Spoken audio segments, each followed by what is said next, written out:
ప్లేస్లో పాలు వేసుకోవచ్చు. నేనైతే ఇక్కడ ఎగ్స్తో అయితే చూపిస్తున్నాను. ఎగ్ లేకుండా పాలతో అయితే నేను ఇంతకుముందు మనకి కేక్ అయితే తయారు చేశాను, మన ఛానల్లో ఉంది చూడండి.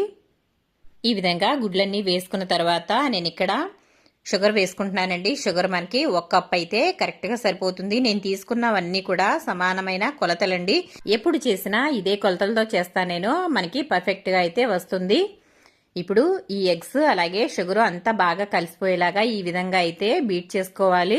ఈ విధంగా బిస్కర్ అయితే తీసుకుని దీంతో అయితే బీట్ చేసుకోవాలి. మీ దగ్గర ఇది లేకపోతే మీకు ఇంతకన్నా ఈజీగా కావాలనుకుంటే ఇది మిక్సీ కూడా పట్టేసుకోవచ్చండి, చాలా ఈజీగా కూడా అయిపోతుంది. ఒక మిక్సీ జార్ తీసుకుని ఎగ్స్ అలాగే ఆయిల్ షుగరు అన్నీ వేసేసుకుని బీట్ చేసుకున్న తర్వాత ఆ తర్వాత మైదా వేసి మనకి ఒకసారి బాగా తిప్పుకుంటే సరిపోతుంది. ఆ తర్వాత నేను ఇక్కడ